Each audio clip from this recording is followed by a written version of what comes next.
9 TV ప్రేక్షకులకు అందరికీ please subscribe, like and share the comment. Bye.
ప్రత్యేకంగా చెప్పాలంటే ముస్లిం మతము ఏదైనా కూడాను అందులో ఉండే విశేషం, అందులో ఉండే సారాంశం అనేది చాలా ముఖ్యమైన విషయం.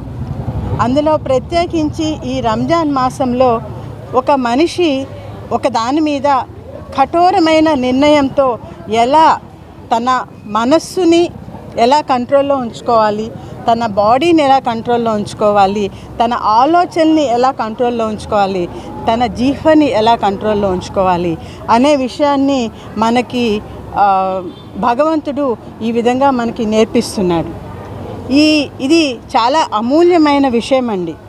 మన మనిషి మీద, మన మనసు మీద కంట్రోల్ ఉంటే మన జీవితంలో మనకి కంట్రోల్ ఉన్నట్టు. ఇంతేకాకుండా మనము ఆనందంగా ఉండటమే కాదు, మనము తినటమే కాదు, మనము సంపాదించుకున్న దానిలో 10 మందికి కూడాను కొంత భాగము వాళ్ళకి పెట్టాలి, వాళ్ళకి ఇవ్వాలి, వాళ్ళకి దానం ఇవ్వాలి. అదే విధంగా చూసుకుంటే అలాగే ఫుడ్ లేని వాళ్ళకి ఫుడ్ ఇవ్వాలి, భోజనం ఇవ్వాలి, బట్టలు లేని వాళ్ళకి బట్టలు ఇవ్వాలి, లేదు ఇంకొక రకమైనగా దానం చేసి వాళ్ళకి, పేదవాళ్ళకి, ఎవరికైతే లేని వాళ్ళకి దానం చేయాలి అని ఇటువంటి ఎంతో విశిష్టమైన క్వాలిటీస్ని మనకి జీవితంలో అందజేసే ఇటువంటి ఈ రంజాన్ మాసము నాకైతే ప్రత్యేకించి చాలా విశేషంగా మనిషి నేర్చుకోదగ్గ విషయాలన్నీ కూడాను మతము మనకి నేర్పిస్తుంది. మతం అంటే వేరే విధంగా కాదండి, మనలోని మనసుని, మనల్ని ఎలా ఉండాలి అనేది నేర్పించటమే మతంలో చెప్పే విషయము.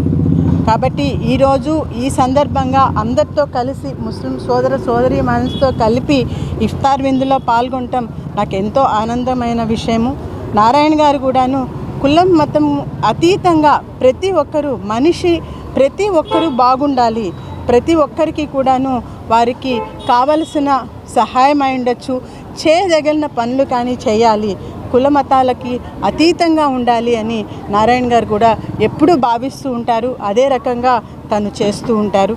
ఈ విధంగా ఈరోజు ఇంకొకసారి రంజాన్ మాసంకి సంబంధించి ప్రతి ఒక్క ముస్లిం సోదరి మనందరికీ నా తరపున హృదయపూర్వకమైన రంజాన్ శుభాకాంక్షలు.